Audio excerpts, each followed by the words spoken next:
Comment ça va vous? Aujourd'hui, nouvelle vidéo, on va parler de ce qui est arrivé à Ethan. Avant de commencer, installez-vous confortablement parce qu'après celle-ci, vous risquez de ne plus avoir envie de bouger. On pense aussi à l'abonnement et activer la cloche, ça fait toujours plaisir et ça me soutient énormément. Bref, trêve de blabla, c'est parti. L'histoire que je vais vous raconter se passe un peu avant 2013 dans le fabuleux pays des burgers et des grosses bagnoles, les États-Unis d'Amérique. À ce moment-là, Ethan a travaillé la majeure partie de sa vie dans les parcs nationaux, comme il en existe énormément aux USA. Il aide régulièrement les Rangers dans diverses missions. Il participe au balisage, guide les randonneurs, mais ce qu'il préfère par-dessus tout, c'est dans les tours de surveillance incendie. Pour ceux qui ne savent pas ce que c'est, je vais vous expliquer. Ce sont des grandes tours, souvent entre 20 et 30 mètres, avec une vue dégagée à 360 degrés sur la forêt. Elles servent principalement à détecter le départ d'incendie. À l'intérieur, c'est très sommaire, mais efficace.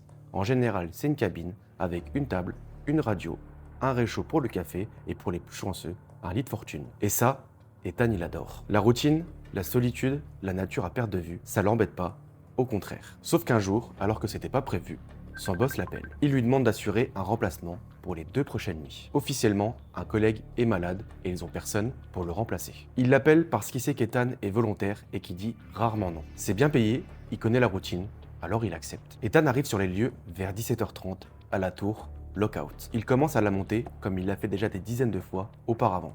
Elle est vieille, pas très bien entretenue, mais ça l'inquiète pas plus que ça, il sait qu'il n'y a aucun risque. En montant, le bois grince, ses bottes résonnent contre les marches métalliques, mais il arrive tranquillement en haut avec tout le nécessaire pour passer la nuit. Il entre dans la cabine, ça sent la poussière, la résine de pain et le vieux café. Son collègue de journée, lui, il est parti déjà depuis un bon moment. En regardant autour de lui, Ethan remarque une feuille accrochée au mur avec des instructions très précises. Mais ce qui retient son attention, c'est la dernière qui est surlignée par 2 fois. Elle dit simplement ne pas répondre à une fréquence non surveillée. En cas de problème, appelez le 911. Et surtout, si une voix vous demande de descendre et de sortir du sentier, ne répondez surtout pas. Après honnêtement, moi je vois ça, je suis pas très serein, mais bon, Ethan c'est un aventurier et il est quand même assez terre à terre. La soirée commence, Ethan fait un premier échange radio pour indiquer sa position et présenter ses premiers relevés. L'opérateur au bout du fil lui répond que tout est ok, qu'il fera un deuxième check à 21h. En attendant, Ethan scrute l'horizon et il se fait couler un petit café, histoire d'avoir assez d'énergie pour passer toute la nuit. Mais alors que tout se passe bien, sa radio émet un grésillement. Un opérateur l'appelle et lui demande s'il le reçoit. Ethan répond que oui et lui demande quel est l'objet de ce contact. L'opérateur lui répond alors qu'ils ont reçu un signal étrange, de plus sur une fréquence non officielle. Quelqu'un demande l'aide des Rangers et utilise le mot lockout. Il lui dit que c'est sûrement rien, qu'il prévient Ethan au cas où lui viendrait également à l'entendre. Il lui dit que c'est peut-être des enfants ou quelqu'un qui utilise un vieil émetteur. Ethan trouve ça bizarre, quelqu'un sait qu'il y a une tour ici et qu'en plus, elle est occupée. Mais bon, à 21h, il fait son deuxième check et il n'y a toujours rien à signaler. L'opérateur lui répond que c'est bon et qu'en plus de ça, des rangers sont en cours de déploiement pour vérifier le signal. Il lui rappelle la consigne très claire, en cas de contact sur une ligne non officielle, ne pas répondre. À ce moment-là, une idée traverse l'esprit d'Ethan.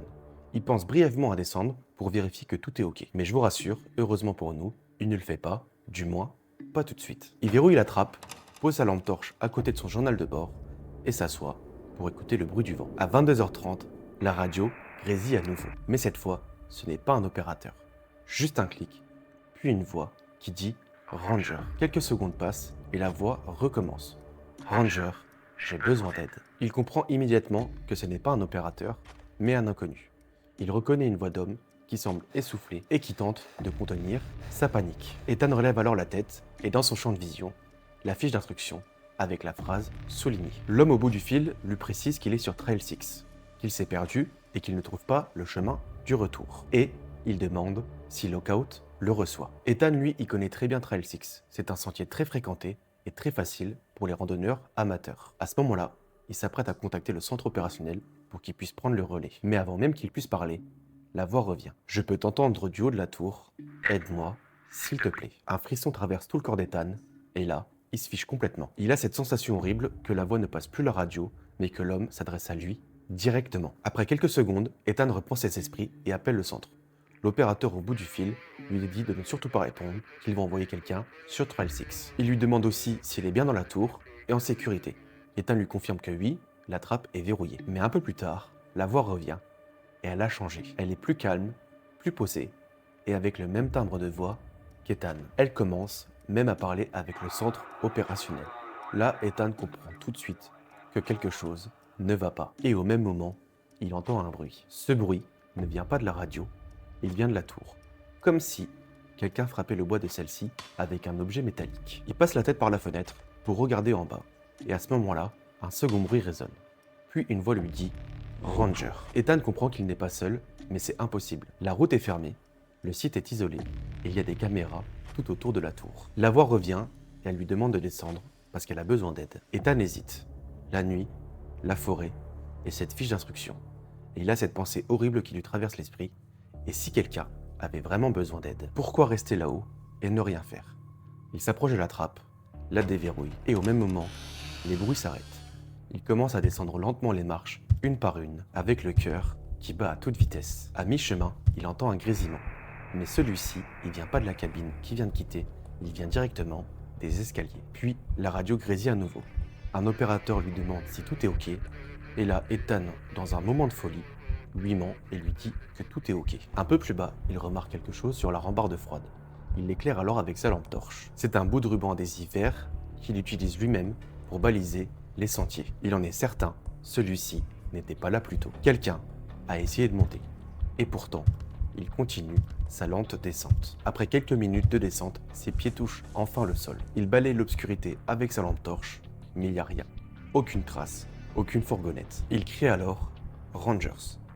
Mais en retour, il a que l'écho de sa voix, perdu dans la forêt. Après quelques secondes, il entend entre deux troncs d'arbres « Ici ». Le son est tellement fort qu'il fait quelques pas pour reculer.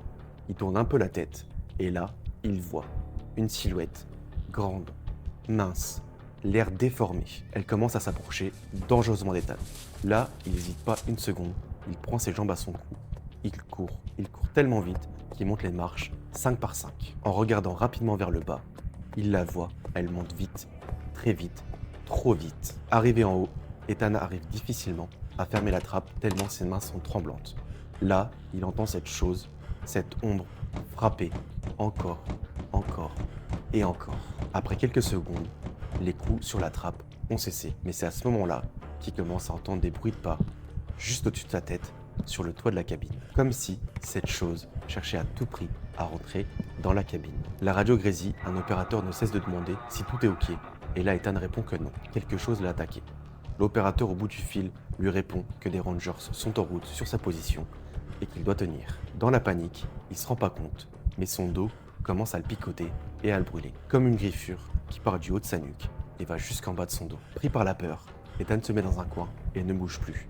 Il attend avec impatience l'arrivée des Rangers. Quelques minutes plus tard, il voit des faisceaux lumineux apparaître en bas. C'est à ce moment-là que l'ombre qu'il voyait dans le fond de la pièce disparaît dans l'obscurité. Tétanisé, Ethan passera la nuit dans la tour. Au petit matin, 2 Rangers viendront l'escorter pour l'emmener directement à l'hôpital. Il ne s'exprimera jamais à personne sur ce qu'elle a vécu cette nuit-là, par peur de passer pour un fou ou quelqu'un de fragile psychologiquement. Quelque temps après, il démissionnera et il dira simplement une chose. Ce qui s'est passé cette nuit-là, il ne pourra jamais l'expliquer. Merci à tous d'avoir regardé cette vidéo. Dites-moi ce que vous en avez pensé en commentaire. Si elle vous a plu, pensez au petit like et à l'abonnement. Et moi, je vous dis à la prochaine pour une nouvelle histoire. C'était Max. Ciao, ciao!